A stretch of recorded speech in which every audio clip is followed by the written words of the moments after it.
The baby wasn't crying. The kids were freezing. And when the black SUV stopped in the middle of the blizzard, the man who stepped out didn't ask for names. He asked one thing, sharp and furious. Who did this? Because whatever drove a widow and her children into a storm like this had just made a mistake. And it wasn't finished yet. If this story pulled you in, make sure to hit that subscribe button so you never miss what's coming next. I've got another unforgettable story dropping tomorrow.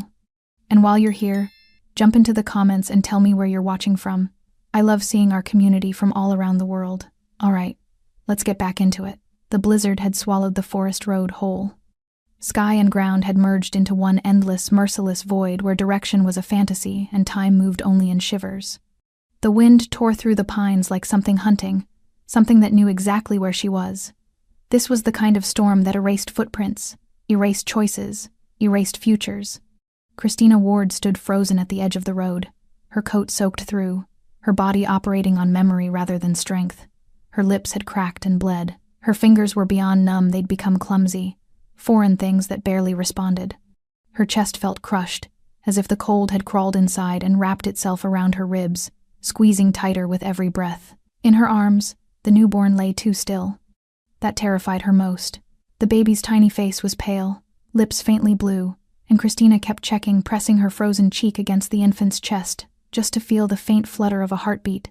Still alive, still alive, still alive. Her two other children huddled against her legs.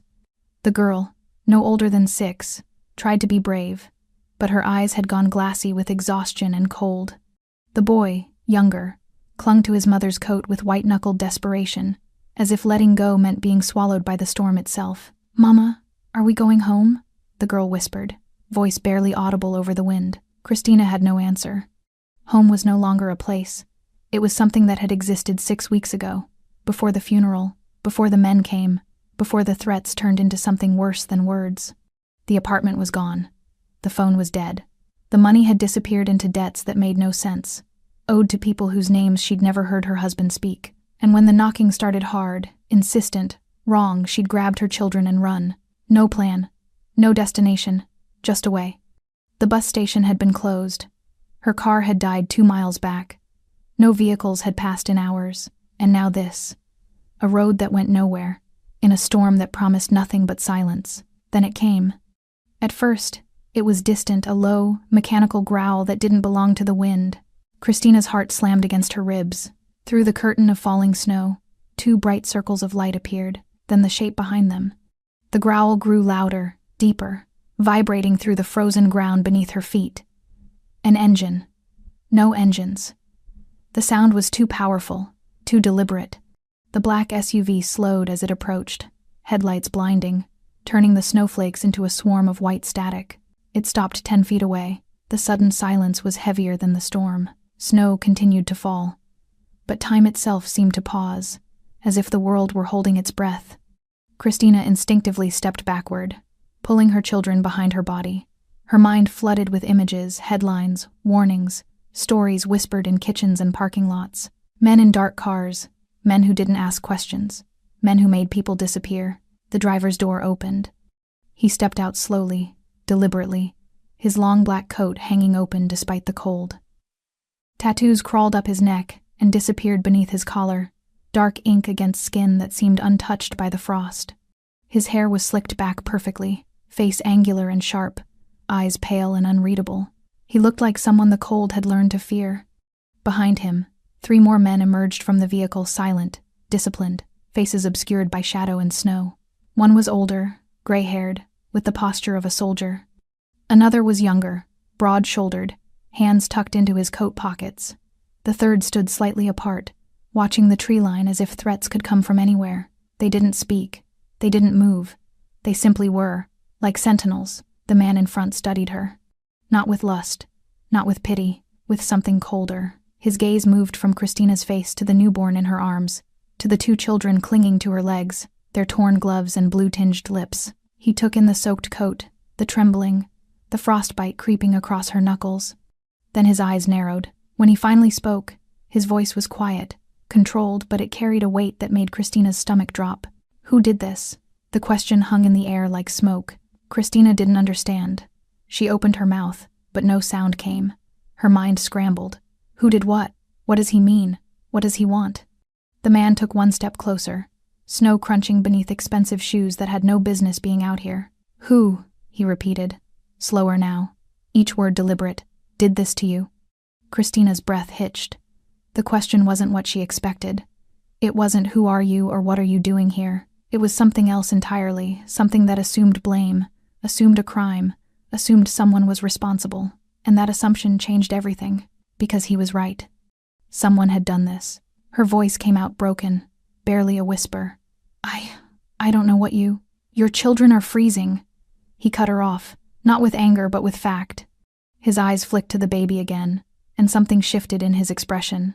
Not softness, but recognition. How long have you been out here? Hours, maybe. Christina's thoughts were sluggish, her words stumbling. My car stopped. I tried to walk, but where were you going? Anywhere. The truth spilled out. Anywhere that wasn't there. The man studied her for another long moment. Then he turned his head slightly, not taking his eyes off her, and spoke to the men behind him. Heat. Now. One of them moved immediately, returning to the SUV. The engine roared back to life. The man in the black coat began unbuttoning it. Christina's fear spiked. What are you? He removed the coat in one smooth motion and stepped forward.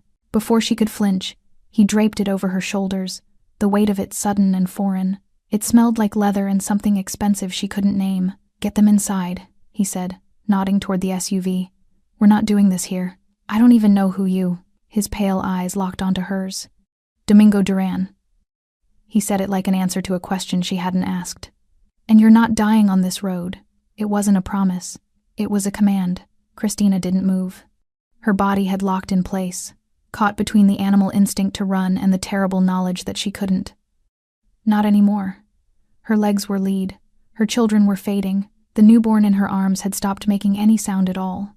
Domingo Duran stood waiting, snow gathering on his dark hair, his shirt sleeves already dusted white. He didn't shiver, didn't rush her. He simply watched, as if he had all the time in the world and she had none. Behind him, the SUV's passenger door hung open, warmth pouring out in visible waves that made the falling snow twist and dance. Mama? The little girl's voice cracked. I'm cold. The words broke something in Christina. She took one stumbling step forward, then another. Domingo moved aside, not touching her, not guiding her, just creating space. The older enforcer, gray-haired, weathered, appeared at her elbow, and Christina flinched. Easy, the man said quietly, his voice rough but not unkind. Just help with the little ones. He crouched down to the boy, who had buried his face in Christina's coat. Hey, buddy, you like hot chocolate? The boy didn't answer, but his grip loosened slightly. The enforcer scooped him up with practiced ease, and the boy didn't resist, too exhausted, too cold to care anymore. The girl followed, climbing into the SUV on her own, her movements slow and mechanical. Christina climbed in last, cradling the baby against her chest. The moment the heat hit her skin, pain flared sharp, burning, like being stabbed with 1,000 needles. She gasped. That's the frostbite waking up, the gray-haired man said from the driver's seat. It'll hurt worse before it gets better. Domingo slid into the passenger seat, his white shirt stark against the black interior. He didn't look back at her. Instead, he pulled out his phone, typing something with quick, precise movements. The girl sat, pressed against Christina's side, staring at the men with wide, unblinking eyes. The boy had already started to nod off, his head lolling against the enforcer beside him, the broad-shouldered one who hadn't spoken yet. Christina wanted to pull her children away from these strangers, to put herself between them and danger. But the warmth, the stillness, the sudden absence of wind, it was dismantling her piece by piece. Where are we going? She managed, her voice hoarse. Domingo didn't turn around. Somewhere safe. I don't know you. No. He glanced at her in the rearview mirror, those pale eyes catching hers. But you know what you were running from. Christina's stomach dropped. How did you... Because people don't end up on that road by accident. He pocketed his phone. And women with 3 kids don't walk into a blizzard because they want to. The girl tugged on Christina's sleeve. Mama, who are these people? Christina had no answer that wouldn't sound like a lie. Domingo turned slightly in his seat, looking past Christina to the girl. His expression didn't soften exactly, it simply became still, controlled. What's your name? He asked. The girl hesitated, then whispered. Lily. Lily. He repeated it like he was memorizing it. You did good out there. Taking care of your brother. That's hard. Lily blinked, surprised. Domingo's gaze shifted to the boy, now sleeping, then to the baby in Christina's arms. He stared at the infant for a long moment, too long. Something tightened in his jaw. How old? He asked. 3 weeks, Christina whispered. The gray-haired driver swore under his breath. Domingo's voice dropped, quieter now, but with an edge that made the air feel thinner. 3 weeks. And someone thought it was smart to put you on the street. It wasn't a question. Christina felt tears sting her eyes, hot and unwelcome. I didn't have a choice. Everyone has a choice. Domingo turned back around, facing forward. The question is, who made yours for you? The SUV began to move, tires crunching through snow with steady, confident traction. The storm was still raging outside, but inside, the world had become small, contained, almost surreal. Christina watched the back of Domingo's head, the tattoos on his neck shifting slightly as he tilted his head to look out the window. She tried to reconcile the man who had given her his coat with the man whose name she'd never heard, but somehow felt she should have. Why did you stop? She asked. Silence. Then, without looking back, because you were there. It wasn't an answer. Or maybe it was the only one he had. The broad-shouldered enforcer beside her finally spoke, his voice low and even. Boss doesn't like mess. Domingo shot him a look in the mirror. The enforcer shrugged slightly. What? It's true. Mess, Christina repeated, the word bitter in her mouth. Is that what I am? No. Domingo's voice cut through the cabin like a blade. You're what happens when someone makes a mess and doesn't clean it up. He pulled his phone out again, staring at the screen. His thumb hovered over something. Then he made a call. It rang once. I need a location prepped, Domingo said, his tone flat, businesslike. 3 kids, medical on standby, full heat, supplies, the usual. A pause. No, not another word. Just do it. He hung up. Christina felt the weight of the coat still draped over her shoulders. Too big, too expensive, too surreal. She looked down at the baby in her arms, the tiny chest rising and falling more steadily now, color slowly returning to the small face. I can't pay you, she said quietly. Domingo didn't respond. I don't have anything, Christina continued, her voice shaking. No money, no house, nothing. I can't. Did I ask you for anything? Domingo's eyes found hers again in the mirror. Christina swallowed. No. Then stop talking about payment. The finality in his voice left no room for argument. Lily leaned closer to Christina, her small voice barely audible. Mama, are they going to hurt us? Christina opened her mouth, but Domingo answered first. No. One word. No explanation. No reassurance. Just certainty. Lily seemed to accept it in a way Christina couldn't. The girl closed her eyes, her head resting against Christina's arm, and within minutes, she too had fallen asleep. Christina sat in the warm silence, holding her children, wearing a stranger's coat, riding in a vehicle she didn't recognize toward a destination she didn't know. And for the first time in 6 weeks, she wasn't running. She was being carried. The question was whether that made her safer or something else entirely. The SUV moved through the storm like it owned the road. Christina watched the world blur past the window white on white, trees bending under the weight of snow, the occasional flash of a road sign swallowed by darkness. Time felt strange, elastic. Minutes could have been hours. She'd lost all sense of it. Lily and the boy Thomas, she should call him Thomas, not just the boy, slept against her, their breathing finally steady, their skin no longer that terrifying shade of blue. The baby stirred occasionally, making small sounds that felt like miracles. She was afraid to close her eyes, afraid that if she did, she'd wake up back on that road. Or worse, she wouldn't wake up at all. The gray-haired driver broke the silence first. Name's Jerome, he said, glancing at her in the rearview mirror. In case you were wondering. Christina nodded, unsure what else to do. That's Foster. Jerome nodded toward the broad-shouldered man beside her. And the quiet one in the back is Ruiz. She hadn't even noticed the third enforcer, seated in the rear cargo area, still watching the road behind them as if threats could materialize from the storm itself. Domingo already introduced himself. Jerome continued, a hint of something amusement, warning, in his voice. But you probably figured that out. I didn't, actually, Christina admitted. I've never heard that name before. The silence that followed was heavier than it should have been. Jerome and Foster exchanged a glance. Even Ruiz looked up. Domingo said nothing, but his shoulders shifted slightly, a tell so small, Christina almost missed it. "Where are you from?" Foster asked carefully. "Here, the city. I've lived here my whole life." Christina's arms tightened around the baby. "Why?" "No reason," Domingo said flatly, ending the conversation before it could continue. But Christina caught the look Jerome gave him, something between concern and confusion. The SUV turned off the main road onto something narrower, better plowed. Industrial buildings appeared through the snow, then residential streets, then finally, a gated property with high walls and security cameras that tracked their approach. The gate opened without anyone pressing a button. They pulled into an underground garage, bright and pristine, the storm suddenly absent as if it had never existed. The concrete was dry, the air was warm, the silence felt wrong after so much wind. Domingo stepped out first. "Bring them inside. Medical room." Jerome moved quickly, opening Christina's door. She climbed out on shaking legs, still holding the baby, and Foster helped Thomas down while Lily clung to Christina's coat. "Where are we?" Christina asked. "Safe," Domingo said without looking back. They walked through a corridor, clean, modern, utterly silent, and into a room that looked more like a private clinic than anything else. Examination table, medical equipment, cabinets stocked with supplies. A woman in scrubs was already waiting, middle-aged with kind eyes and steady hands. "I'm Dr. Ortega," she said gently, approaching Christina. "I'm going to check the children, make sure there's no serious frostbite or hypothermia complications. Is that all right?" Christina wanted to say no, wanted to grab her children and run again. But Thomas's fingers were still too pale. Lily's lips were cracked and bleeding. And the baby— "Yes," Christina whispered. "Please."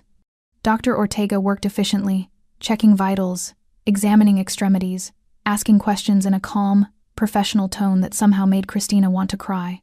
The children were malnourished, dehydrated, suffering from exposure, but alive, treatable. "They'll need rest, warmth, and proper nutrition," Dr. Ortega said, wrapping Thomas's hands in careful bandages. "But they're going to be okay." Christina's knees buckled. Foster caught her before she hit the ground, guiding her to a chair. "Easy. When's the last time you ate?" Christina couldn't remember. "Get her food," Domingo said from the doorway. "And water, now." Foster left immediately. Domingo stepped into the room, his pale eyes moving over the children with that same unsettling focus, not intrusive, not predatory, just observant, like he was cataloging damage. "Dr. Ortega," he said quietly. "How bad?" "They'll recover fully with proper care," she replied, adjusting Lily's IV line. "But another hour in that storm?" She didn't finish the sentence. She didn't need to. Domingo's jaw tightened. He turned to Christina. "I need you to tell me what happened." Christina looked at her children, Lily already asleep again. Thomas curled up on the examination table, the baby finally breathing peacefully in a warmed bassinet. "I don't even know where to start," she said. "Start with your husband." The words hit like a slap. Christina's head snapped up. "How did you— You're wearing a wedding ring," Domingo said. "But you said I when you talked about running, not we. Past tense in everything you didn't say." He crossed his arms. "So where is he?" "Dead." The word tasted like ash. 6 weeks ago. Something flickered in Domingo's expression. Not sympathy exactly, but recognition. "How?" "Car accident. They said it was an accident." Christina's hands twisted in her lap. But then the men came. "What men?" "I don't know their names. I'd never seen them before." Christina's voice started to shake. "They showed up at the funeral. Said my husband owed money. Said he'd been working for people who expected debts to be honored even after death." Domingo went very still. "What kind of work?" "I don't know. He never told me. He said it was consulting, security, something corporate." Christina's voice broke. "I didn't ask questions. We needed the money, and he always came home, so I thought, how much did they say he owed?" $50,000. Christina laughed bitterly. $50,000 I've never seen. For work I didn't know existed. From people whose names I've never heard. "They give you any names?" Christina shook her head. "Just that the debt was real. That it would be collected. One way or another." Domingo's eyes darkened. "Did they threaten the children?" Christina's silence was answer enough. "When?" "A week after the funeral. Then again 2 weeks later. Then they came to the apartment 3 days ago. They didn't knock. They just—" She wrapped her arms around herself. "I grabbed the kids and left through the fire escape." Domingo pulled out his phone, typing rapidly. Describe them. One was tall, bald, had a scar across his eyebrow. The other was shorter, heavy build, tattoos on his hands, Russian letters. I think. Domingo stopped typing. Jerome, standing in the doorway now, swore quietly. What? Christina asked. Do you know them? Domingo looked up, and for the first time, Christina saw something dangerous move behind his eyes. Yeah, he said softly. I know exactly who they work for. Christina's heart stopped. Who? She breathed. Who do they work for? Domingo slipped his phone into his pocket, his expression unreadable. It doesn't matter right now. It doesn't. Christina stood up too fast, the room tilting slightly. They threatened my children. They drove us into a blizzard. How does it not matter? Because right now, Domingo said, his voice level but firm, your kids need sleep, food, and warmth. The rest comes after. Christina wanted to scream, wanted to demand answers, but Thomas whimpered in his sleep, and Lily's small hand twitched beneath the blanket, and the fight drained out of her as quickly as it had risen. She sank back into the chair. Dr. Ortega approached with a sympathetic look. He's right, you know. Your body is running on adrenaline and fear. When that wears off, you'll collapse. Let me at least check your vitals. Christina submitted to the examination numbly, blood pressure elevated, signs of malnutrition, early-stage frostbite on 3 fingers. Doctor. Ortega worked in silence, bandaging, administering IV fluids, offering quiet instructions about rest and recovery. Foster returned with a tray soup, bread, water, and what looked like hot tea. The smell alone made Christina's stomach clench with sudden, desperate hunger. Eat slowly, Dr. Ortega warned. Your system needs to adjust. Christina forced herself to take small sips of the soup. It was rich, warm, real.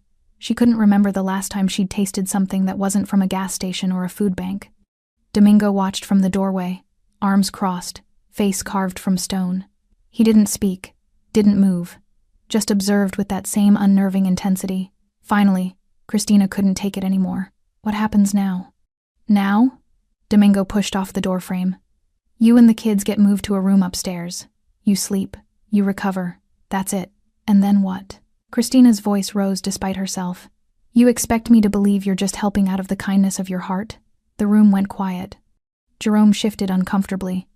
Foster suddenly found the floor very interesting. Domingo's pale eyes locked onto Christina's. What do you think I want from you? The question hung there, sharp and dangerous. Christina swallowed hard. I don't know. That's what scares me. Good. Domingo stepped closer. Not threatening, but deliberate. Fear keeps you smart. But let me be clear about something. I don't trade in favors that involve women and children. I don't take what isn't offered freely, and I sure as hell don't collect debts from people who don't owe them. Then why? Because there are rules. Domingo cut her off, his voice dropping to something colder. Rules about who gets touched and who doesn't. Rules about what's off limits. And someone broke them. Christina stared at him, trying to understand. You're talking about my husband's debt. I'm talking about whoever sent those men to your door. Domingo's jaw tightened. Because that kind of collection doesn't happen in my city without permission, and I sure as hell didn't give it. The implication crashed over Christina like a wave. Your city, she repeated slowly. You mean? I mean what I mean. Domingo turned to Jerome. Get the East Wing ready. 3 beds, supplies, everything they need. Already done, boss. Domingo nodded, then looked back at Christina. You're not a prisoner here. You want to leave tomorrow, you leave. But tonight, your kids sleep somewhere warm, and nobody comes through that door unless I say so. Christina's throat tightened. I can't pay you back. Not now. Maybe not ever. Did I ask you to? No, but... Then stop trying to negotiate something that isn't for sale. Domingo's voice softened fractionally. You don't owe me anything, Christina. Not money, not loyalty, not gratitude. You owe your kids a chance to recover. That's it. Christina felt something crack inside her chest. She'd spent 6 weeks bracing for the next blow, the next threat, the next ultimatum. She'd forgotten what it felt like when someone simply helped. Why? The word came out broken. Why do you even care? Domingo was silent for a long moment. Then, because children don't choose their parents' mistakes, and they sure as hell don't deserve to freeze for them. He walked to the bassinet where the baby slept, looking down at the tiny, peaceful face. Something shifted in his expression, something old and buried. No one touches children, he said quietly, almost to himself. Not in my city. Not ever. It sounded like a vow. Dr. Ortega cleared her throat gently. The children are stable. I'd like to move them to a more comfortable space where they can rest properly. Domingo nodded. Jerome. Foster, help her.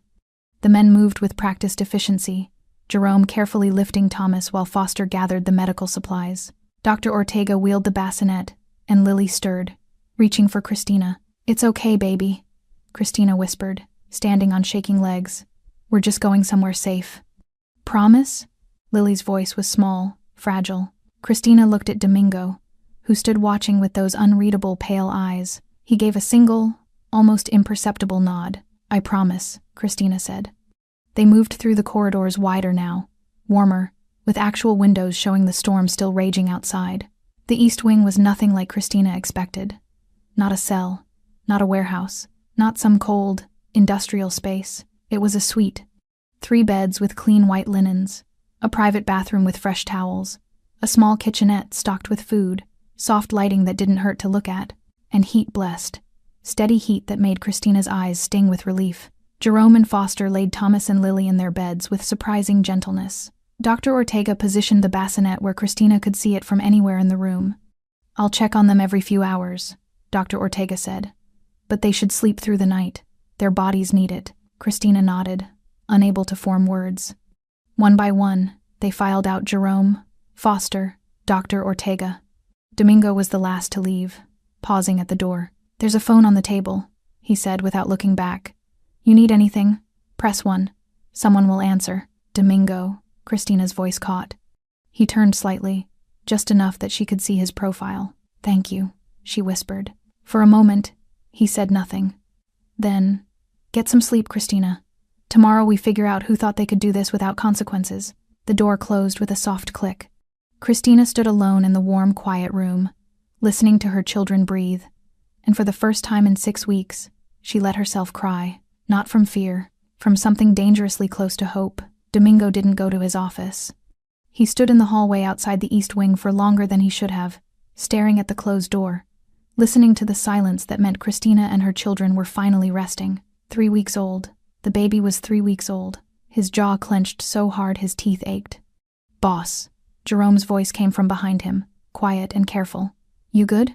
Domingo didn't answer immediately. When he did, his voice was flat. Conference room. 10 minutes. Everyone who matters. Jerome nodded and disappeared down the corridor, pulling out his phone.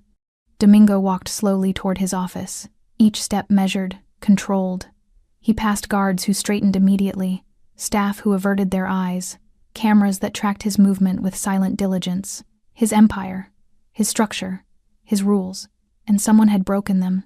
He entered his office, dark wood, minimal furniture, floor-to-ceiling windows showing the storm still battering the city, and moved straight to the bar. He poured 2 fingers of whiskey, stared at it for a moment, then set it down untouched. Alcohol dulled edges. He needed his edges sharp. His phone buzzed. A message from Foster. Checked the databases. Bald guy with the scar is Alexei Volkov's crew. The other one, too. Confirmed. Domingo's knuckles went white around the phone. Volkov. Of course it was Volkov. Another message, this time from Ruiz. Word on the street is Volkov's been freelancing collections. Small stuff. Under the radar. Didn't think it warranted reporting. Didn't warrant reporting. Domingo typed back with controlled precision. Conference room. Now. He grabbed his suit jacket from the back of his chair and shrugged it on, fingers working the buttons with mechanical efficiency. He checked his reflection in the window, hair still perfect despite the storm, tattoos visible at his collar, eyes cold and focused. This was the version of himself that made men confess without being asked. He left the office and walked toward the conference room, his footsteps echoing in the empty corridor. He could hear movement ahead, voices being lowered, chairs scraping, the sudden quiet that preceded judgment. When he opened the door, 12 men were already seated around the long table, his inner circle. Jerome at his right hand, Foster beside him, Ruiz across the table, then the others lieutenants, who controlled different territories, different operations, different revenue streams. Men who had proven themselves through loyalty, competence, and the ability to follow the rules that kept this empire from devouring itself. One chair was conspicuously empty. Domingo didn't sit. He stood at the head of the table, hands resting on the back of his chair, and let the silence stretch until it became uncomfortable. "Someone want to tell me," he said quietly, "why a woman with 3 children, one of them a newborn, was on a forest road in a blizzard tonight?" No one spoke. "Anyone?" Domingo's voice didn't rise. It didn't need to. A younger Lieutenant Tomas, ambitious, still learning, cleared his throat. "Boss, if this is about unsanctioned collections..." "It's not about unsanctioned collections." Domingo's eyes cut to him. "It's about who got collected." Tomas went pale. "Her husband worked for someone in this room," Domingo continued, his tone surgical. "Small jobs, security transport, low-level logistics. He died 6 weeks ago in what the police called an accident." He paused. Convenient timing, considering he'd just finished a job that went sideways. Jerome shifted. "Boss, we looked into that. Clean crash, no evidence of tampering." "Maybe." Domingo's gaze swept the table. "But what happened after wasn't clean at all. Because someone decided that a dead man's debt was worth collecting from his widow, from his children." The room was silent enough to hear breathing. $50,000, Domingo said. "That's what they told her she owed. 50,000 for work she didn't know about, deals she wasn't part of, arrangements she never agreed to." He leaned forward slightly. "So I'll ask one more time, who authorized collection on a civilian widow with 3 kids? The empty chair seemed to grow larger. Foster spoke up, his voice rough. "Gregor hasn't reported in today. Missed 2 check-ins. Gregor." Domingo repeated the name like it tasted bad. "My lieutenant. The one who handles debt collection and enforcement." He straightened. "The one who knows, because I've said it a dozen times, that women and children are off limits unless they're active participants." "Boss," Tomas started. "Was she?" Domingo's voice cracked like a whip. "Was Christina Ward moving product? Laundering money? Running operations?" "No, sir." "Then why?" Domingo said, each word deliberate. "Did Alexei Volkov's men show up at her apartment? Why did they threaten her children? Why did she end up on that road?" Ruiz cleared his throat. "Volkov's been doing freelance work, collection jobs for anyone paying. We thought it was outside our territory, so..." "You thought..." Domingo's laugh was cold. "You thought it was fine for someone to use my city, my connections, my infrastructure to terrorize a woman whose husband died working for us." The temperature in the room dropped. "Here's what you didn't think," Domingo continued. "You didn't think about what it means when a 3-week-old baby nearly freezes to death because someone wanted to squeeze $50,000 out of a corpse. You didn't think about what that says about this organization, about our rules, about what we allow." He pulled out his phone and set it on the table. A photo appeared on the screen, Christina holding her children in the snow, taken from the SUV's dashcam. The image was stark, brutal, undeniable. "That," Domingo said, "is what happens when we ignore our own standards." Jerome leaned forward. "Boss, what do you want us to do?" "Find Gregor. Find out if he authorized this. Find out if he knew Volkov was collecting in our territory." Domingo's voice went quiet again, which was somehow worse than if he'd shouted. "And find out who else thought this was acceptable." "And Volkov?" Domingo's smile didn't reach his eyes. "Volkov gets a visit. Tonight. I want to know who hired him, what the real debt was, and why he thought children were fair game. You want us to bring him in?" "No." Domingo picked up his phone. "I'll handle Volkov personally. You find Gregor." The men stood to leave, but Domingo's voice stopped them. "One more thing." They turned. "This isn't about the money. This isn't about territory. This is about the fact that someone in our organization thought fear was a substitute for discipline." He looked at each of them in turn. "Fear is loud. Responsibility is quiet. And right now we've been too loud for too long." He dismissed them with a nod. As they filed out, Jerome lingered. "You really going after Volkov tonight? In this storm?" Domingo stared at the photo still on his phone. Christina's terrified face, Lily clinging to her coat, Thomas barely standing, the baby too still. "Yeah," he said softly. "I am." Because some lines, once crossed, required immediate correction. And Alexei Volkov had just crossed the only one that mattered. The storm hadn't let up. If anything, it had grown worse, wind howling like something alive, snow falling so thick the headlights barely cut through it. The SUV moved through the streets like a shadow, wipers working overtime, the world outside reduced to fleeting impressions of buildings and streetlights. Domingo sat in the passenger seat, staring straight ahead, his face carved from stone. Jerome drove in silence. Foster and Ruiz sat in the back, weapons checked, faces grim. This wasn't a negotiation they were heading toward, it was a reckoning. Address is confirmed, Ruiz said, checking his phone. Warehouse district. Volkov's using it as a base for his freelance operations. 3 guards outside, maybe more inside. How many total? Domingo asked quietly. Best guess? 8 to 10. Domingo nodded once. We go in fast. No drawn-out theatrics. I want Volkov alive and talking. Everyone else is negotiable. Understood. The warehouse came into view, a squat, industrial building with rusted siding and broken windows, the kind of place that had been abandoned by legitimate business years ago. 2 men stood outside smoking, shoulders hunched against the cold, rifles slung casually across their backs. Sloppy. Domingo's jaw tightened. Men who got comfortable got careless, and careless men made mistakes that cost other people everything. Jerome pulled the SUV to a stop 2 blocks away, engine idling. How you want to play this? Front door. Domingo checked his weapon, a sleek Glock, custom grip, already loaded. They see us coming. They'll either run or fight. Either way, we're faster. They exited the vehicle into the blizzard, the cold hitting like a physical blow. Domingo barely felt it. His focus had narrowed to a single point, the warehouse, the men inside, the answers he needed. They moved quickly, efficiently, years of working together making words unnecessary. Foster circled left, Ruiz right, while Domingo and Jerome approached head-on. The guards noticed them too late. Hey, who the hell? Foster hit the first one from behind, a quick strike that dropped him without a sound. Ruiz disabled the second with practiced efficiency. Both men were zip-tied and gagged before they could even think about shouting. Domingo didn't break stride. He reached the door, tested it unlocked, another sign of sloppiness, and pushed it open. Inside, the warehouse was dimly lit, space heaters glowing orange in the corners, providing just enough warmth to make it bearable. Crates were stacked haphazardly, and in the center, around a makeshift table, sat 5 men playing cards. They looked up as Domingo entered. For a moment, no one moved. Then Alexei Volkov, tall, broad-shouldered, with a scar bisecting his left eyebrow, stood slowly, recognition dawning on his face. Duran, what brings you to my humble operation? Humble. Domingo stopped 10 feet away, hands relaxed at his sides. That's one word for it. Volkov's men were already reaching for weapons, but Volkov raised a hand, stopping them. He smiled, but it didn't reach his eyes. I'm assuming this isn't a social call. You're smart. Domingo tilted his head slightly. So let me ask you a smart question. Who hired you to collect on a dead man's debt? The smile faltered. I handle a lot of collections. You'll need to be more specific. Christina Ward. Domingo's voice went cold. Widow. 3 kids. One of them 3 weeks old.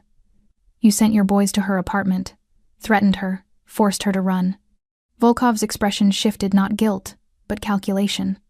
That was just business. Client wanted their money, I provided the service. Business. Domingo repeated the word slowly. You call terrorizing a woman with a newborn business? I call collecting debts business. Yeah. Volkov shrugged. She knew the score. Her husband worked for dangerous people, died owing dangerous money. That's on him, not me. Who was the client? That's confidential. Domingo's hand moved to his weapon. Behind him, Jerome, Foster, and Ruiz did the same. The temperature in the warehouse plummeted. Volkov's men tensed, but their boss kept his composure. You really want to start a war over one woman, Duran? I don't want to start anything. Domingo's voice was surgical. I want to finish something. Someone used my city, my territory, my infrastructure to collect a debt that didn't exist. And you, he stepped closer, were stupid enough to think children were acceptable leverage. I never touched the kids. You didn't have to. Domingo's eyes were ice. You put them on the street in a blizzard. You made a 3-week-old baby fight for every breath.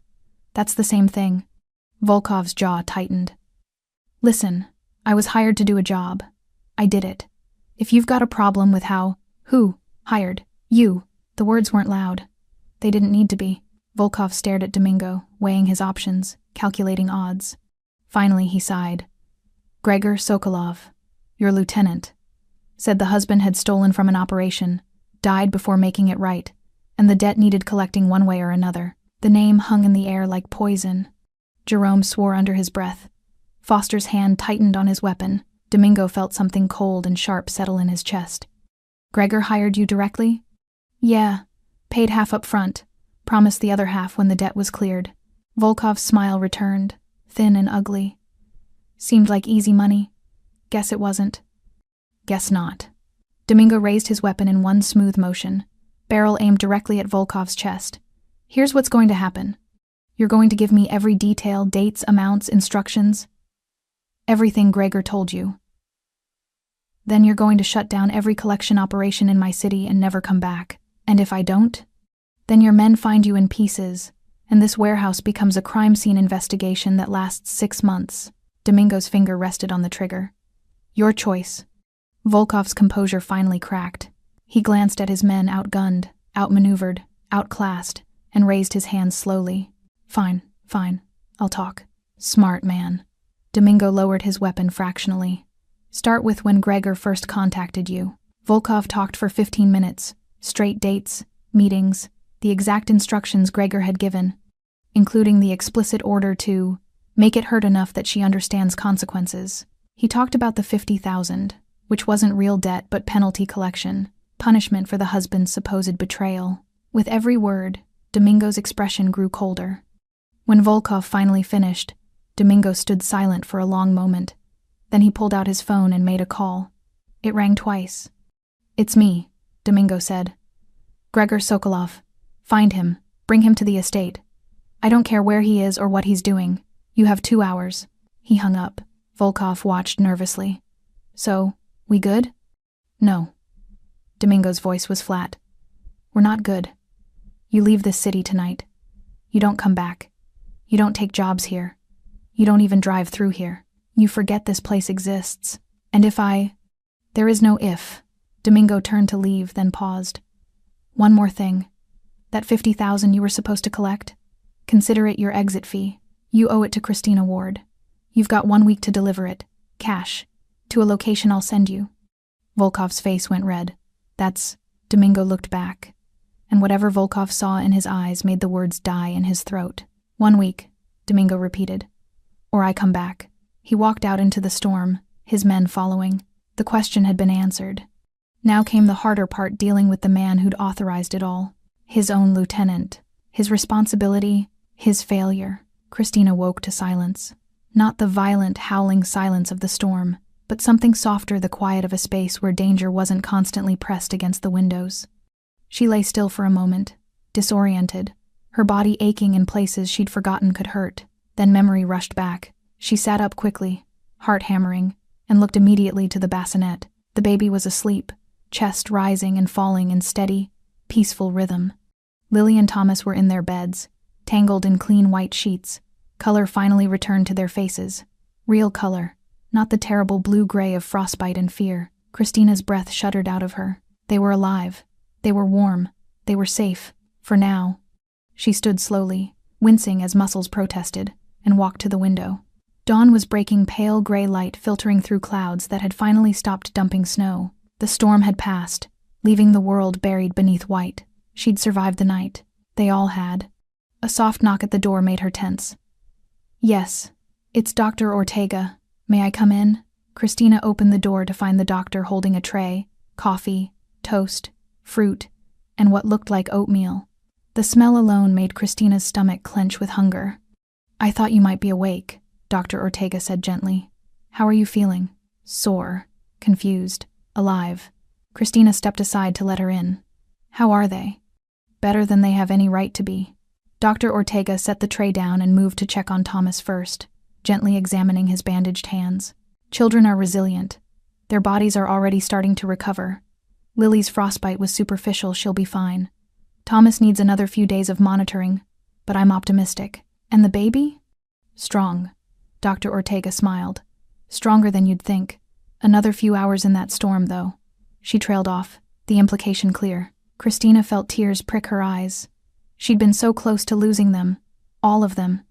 You should eat, Dr. Ortega said, nodding to the tray. And then rest some more. Your body went through trauma too. Christina wanted to argue, but her legs were already shaking. She sat and forced herself to eat slowly, each bite feeling surreal. Real food, hot coffee, safety. It felt like a dream she'd wake from at any moment. Where's Domingo? The question came out before she could stop it. Dr. Ortega's expression shifted slightly, not quite concern, but something careful. He had business to attend to. He'll be back later. Business. Christina wondered what kind of business a man like Domingo Duran conducted at dawn after pulling a stranger from a blizzard. She didn't ask. The day passed in strange, quiet increments. Thomas woke first, disoriented and frightened until he saw Christina. Then he cried not from pain but from relief. She held him until he calmed, whispering promises she wasn't sure she could keep. Lily woke next, quieter, more withdrawn. She ate when offered food but didn't speak much. Just stayed close to Christina, watching the door as if expecting someone to burst through it. The baby woke crying, hungry and healthy, and Christina felt something unclench in her chest. She fed him, changed him, held him close, and let herself believe just for a moment that maybe they'd be okay. Dr. Ortega checked in twice more. Jerome brought fresh clothes, simple, clean, exactly the right sizes. Foster delivered toys for the children, books, coloring supplies. No one asked for anything in return. No one made demands. It was unsettling in its kindness. Afternoon light was filtering through the windows when Christina heard footsteps in the hallway, measured, deliberate, familiar. The door opened. Domingo stepped inside, still wearing the same dark clothes from the night before, though now they looked lived in, wrinkled. His hair was slightly disheveled, and there was a tension in his shoulders that hadn't been there before. He looked tired. And something else. Something heavier. "How are they?" he asked quietly. "Better." Christina stood instinctively, putting herself between him and the children even though he hadn't moved closer. "Dr. Ortega says they'll recover fully." "Good." Domingo's gaze moved past her to the beds where Lily and Thomas were coloring, to the bassinet where the baby slept. Something in his expression softened fractionally. "That's good."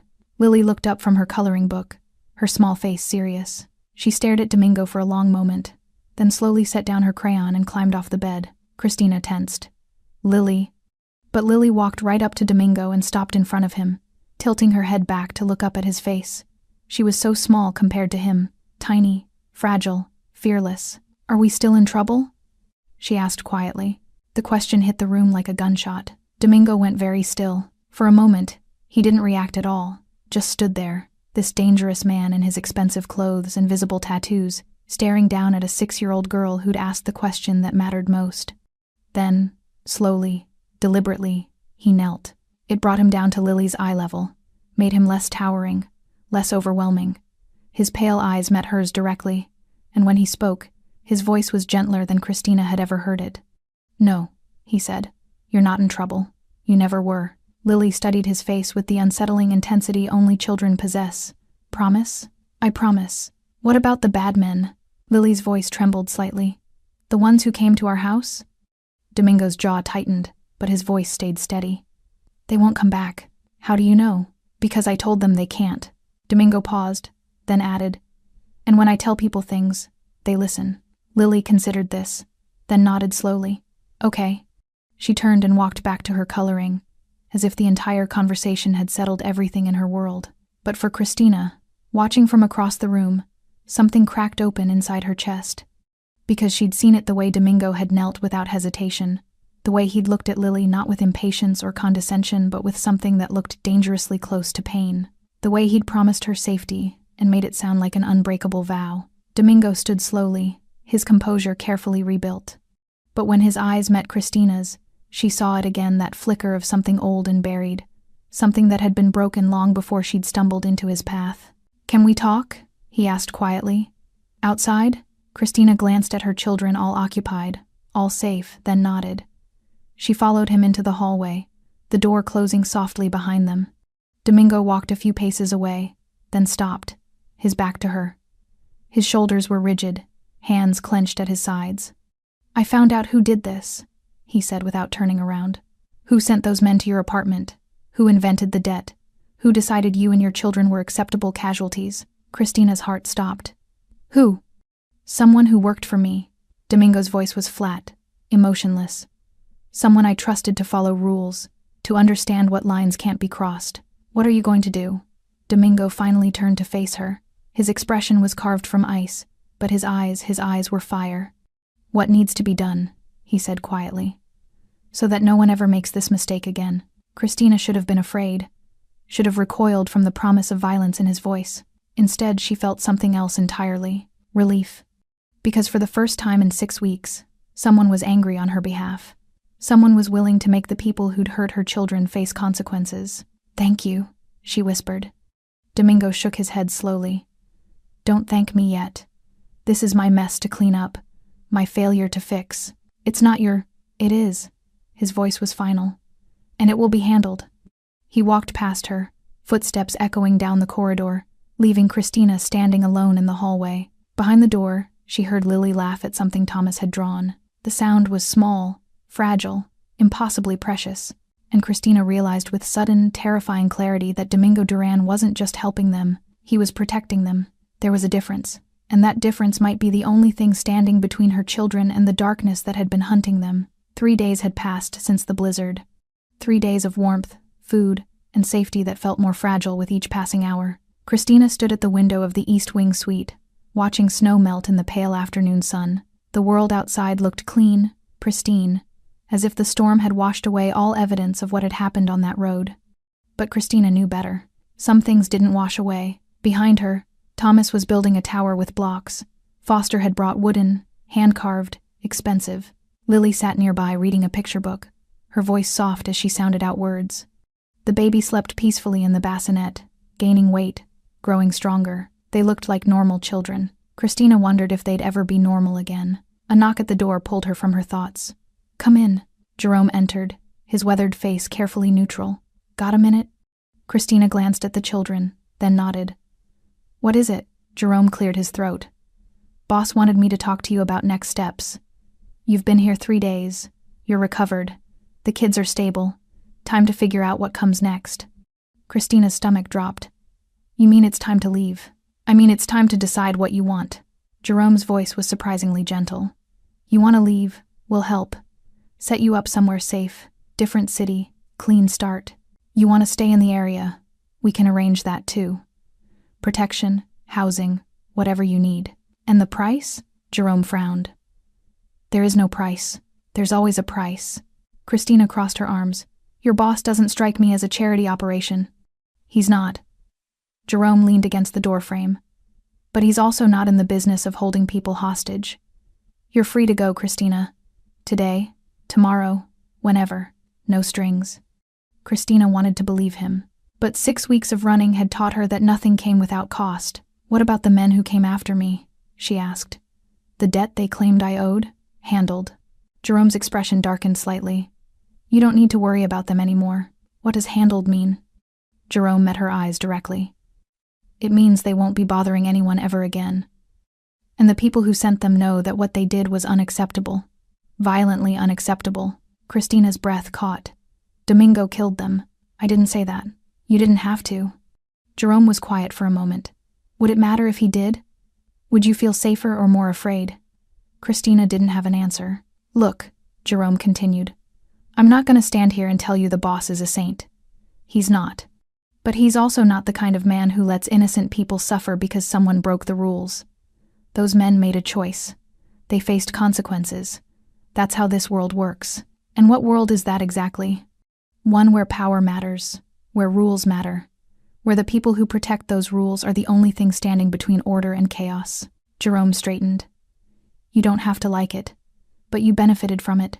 Your kids are alive because of it." Christina looked at her children safe, warm, alive. He was right. She hated that he was right. "So what do I do now?" she asked quietly. "That's up to you." Jerome pulled an envelope from his jacket. "But this might help." Christina took it carefully. Inside was a check, more money than she'd seen in years. "Enough to start over. Enough to breathe. What is this?" "Severance. Your husband worked for us. He died on a job. This is what he would have been owed if he'd lived to collect." Jerome's voice was matter of fact. "Consider it back pay. No debt attached." Christina stared at the check, her hands shaking. "I can't." "You can. You will." Jerome moved toward the door. "Boss also wanted me to tell you something. There's an apartment downtown, already secured. 2 bedrooms, safe neighborhood, good schools nearby. Lease is paid for 6 months. You want it, it's yours." "Why is he doing this?" Jerome paused, considering. "Because he can. And because he thinks you deserve a chance to live without looking over your shoulder." I don't even know him. No, Jerome agreed. But he knows what it's like when the world decides you're acceptable collateral, and he's decided you're not. He left before Christina could respond. She stood there holding the check, her mind spinning. She could leave. Right now. Take her children and disappear into a new life. No more fear. No more running, but something held her back. Not obligation, not debt, curiosity. Because Domingo Duran had saved her life, asked for nothing, and then walked away. And Christina wanted to understand why. Wanted to know what kind of man operated with such cold precision but knelt for a 6-year-old's question. She folded the check carefully and slipped it into her pocket. That evening, she found Domingo in what Jerome called the garden room, a glass-enclosed space filled with plants, warm and humid, the storm's aftermath visible through the windows. He stood with his back to her, staring out at the snow. Jerome said you arranged an apartment for me, Christina said quietly. Domingo didn't turn. He talked too much sometimes. He said it's mine if I want it. No strings. That's right. Christina stepped closer. Why? Because you need somewhere to live. Domingo's voice was flat. And because staying here isn't sustainable. That's not what I meant. Christina moved until she stood beside him, looking out at the same view. Why help me at all? You don't know me. I'm nobody to you. Domingo was silent for a long time. When he finally spoke, his voice was quieter than she'd ever heard it. My sister had 3 kids, he said. When she died, they ended up in the system, separated, lost. I was too young to do anything about it. Too powerless. His jaw tightened. I swore that if I ever had power, I'd use it better than the people who decided 3 kids didn't matter enough to keep together. Christina's throat tightened.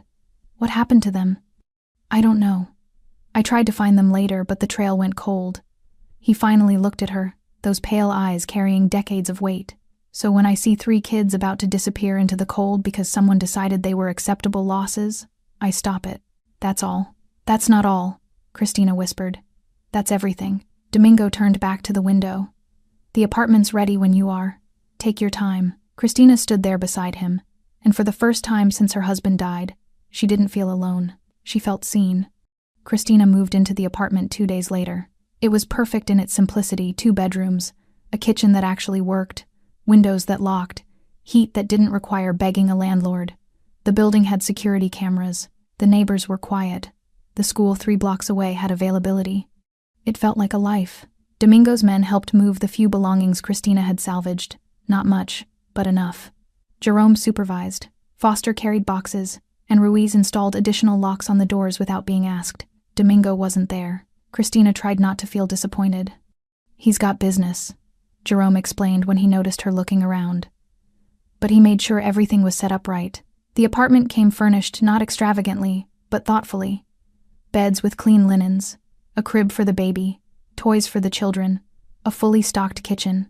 Even clothes in the closets, exactly the right sizes. It was too much, and somehow exactly enough. The first night alone felt strange. Christina lay in her own bed, hers, not borrowed, not temporary, and listened to her children sleep in the next room. Real sleep, safe sleep. She should have felt relieved. Instead, she felt unmoored. For 6 weeks, survival had been her only focus. Run, hide, protect, repeat. Now that the immediate danger had passed, she didn't know what to do with herself. Who was she without fear driving every decision? The question kept her awake until dawn. Days developed a rhythm. Christina enrolled Lily and Thomas in school. The administrators asked questions about records, about previous enrollment, about gaps in attendance. Christina provided careful half-truths, and somehow the paperwork went through without issue. She suspected Domingo's influence but didn't ask. The children adjusted slowly. Thomas had nightmares. Lily was clingy, but gradually, color returned to their world. Laughter, play, normalcy. Christina found work part-time at first, cleaning offices at night while the children slept. It wasn't much, but it was hers. Earned, not given. Independence felt fragile but real. She saw Domingo's people occasionally, Jerome checking in, Foster dropping off groceries that were going to waste anyway, Dr. Ortega stopping by to examine the children just to be thorough, but never Domingo himself. Christina told herself it didn't matter, that she didn't need to see him, that his absence meant freedom, not abandonment. She almost believed it. 4 weeks after moving in, Christina worked up the courage to do something she'd been avoiding. She went to her husband's grave. The cemetery was quiet, snow still piled between headstones, the air cold but no longer vicious. She stood over the simple marker, his name, dates, nothing else, and tried to feel something. Grief, anger, loss. Instead, she felt numb. "I don't know what you were involved in," she said quietly. "I don't know if you meant to protect us or if you just didn't care what happened after you were gone. But your choices almost killed our children." The words hung in the cold air. "I'm not angry," Christina continued, surprised to find it true. "I'm just tired of carrying what you left behind. So I'm letting it go. The debt, the fear, the running. All of it. I'm letting it go." She turned and walked away without looking back. That evening, there was a knock at her door. Christina checked the peephole habit now, automatic, and her breath caught. Domingo stood in the hallway, hands in his coat pockets, looking somehow both out of place and perfectly natural. She opened the door slowly. Hi. He didn't move to enter. "I wanted to check on you, make sure everything's working out." "It is." Christina stepped aside. "Do you want to come in?" Domingo hesitated, then nodded. Inside, the apartment looked lived in now. Children's drawings on the refrigerator, toys scattered across the living room, evidence of life. Domingo took it all in silently. "They're asleep," Christina said. "Early bedtime. School nights." "School." Domingo's mouth curved slightly. "That's good. Thanks to you." "Thanks to you," Domingo corrected. "You're the one doing the work. I just removed obstacles." Christina poured 2 cups of coffee without asking, handing him one.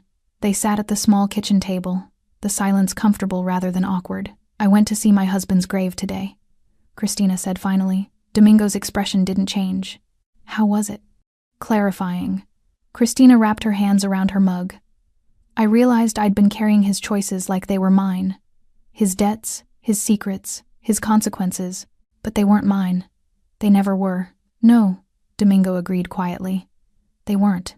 I wanted to thank you," Christina continued, "for showing me that, for giving me space to figure out who I am without fear. You don't owe me thanks." "I know. That's why I'm giving it anyway." Christina met his eyes. "You didn't have to do any of this, but you did, and it mattered." Domingo set down his coffee carefully. "I should go." "Why?" The question stopped him. "Because staying longer than necessary creates expectations," he said. "And expectations create obligations. I don't want you to feel obligated." "What if I just want you to stay?" Christina asked softly. Domingo looked at her, really looked, like he was seeing past the words to something deeper. Then he shook his head slowly. "You're building something good here. Something clean. I don't belong in that." "Why not?" "Because I'm not clean, Christina." His voice was gentle but firm. "I never will be." He stood and moved toward the door. Christina followed. "Domingo." He paused, hand on the doorknob. "Thank you," she said again, "for everything." He nodded once, then left, the door closing softly behind him. Christina stood there for a long moment, staring at the space where he'd been, feeling something shift in her chest.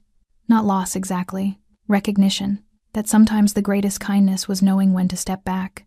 The coffee shop was warm, busy with the morning rush, people ordering lattes and pastries, laptop screens glowing, conversations blending into comfortable noise. Christina sat by the window, watching Lily and Thomas at the playground across the street. The baby she'd finally started calling him by his name. Michael slept peacefully in the stroller beside her. 5 months had passed since the blizzard. 5 months of rebuilding, healing, living. She'd gotten a better job, administrative work at a nonprofit, normal hours, health insurance. The apartment felt like home now. The children were thriving. Lily had made friends at school. Thomas's nightmares had faded. Michael was growing strong and healthy. Christina had built a life. Not the life she'd imagined, not the life she'd had before, but a life nonetheless. Her phone buzzed. A text from Jerome. "Boss wanted me to let you know. Volkov delivered. Full amount. Interest included." Christina stared at the message, then typed back. "Tell him I said thank you, but I'm donating it." 3 dots appeared. Then, "He'll like that. Where to?" Christina thought for a moment, then replied, "Children's Advocacy Center, the one that helps families in crisis." Jerome's response was immediate. "Perfect. I'll make sure it's anonymous." Christina set her phone down and took a sip of her coffee, watching her children play.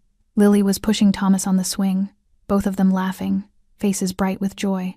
They looked like children who'd never known fear. Christina knew better. Knew the nightmares still came sometimes. Knew the trauma lived in small ways. Thomas's fear of loud noises, Lily's need to check door locks, Michael's clinginess when Christina left the room. But they were healing, and so was she. The door to the coffee shop opened, bringing a gust of cold air and a familiar figure. Domingo stepped inside, shaking snow from his coat. His eyes scanned the room automatically, landing on Christina almost immediately. He looked surprised to see her. Then something else pleased, maybe. Careful. Christina raised her coffee cup slightly in greeting. Domingo approached slowly, stopping a respectful distance from her table. Mind if I sit? Please. He sat, ordering black coffee when the waitress appeared. They sat in companionable silence for a moment, watching the children through the window. They look good, Domingo said finally. They are good. Christina smiled. Lily made honor roll. Thomas joined a soccer team. Michael's sleeping through the night. And you? Christina considered the question. I'm good too. Actually good. Not just surviving. I'm glad.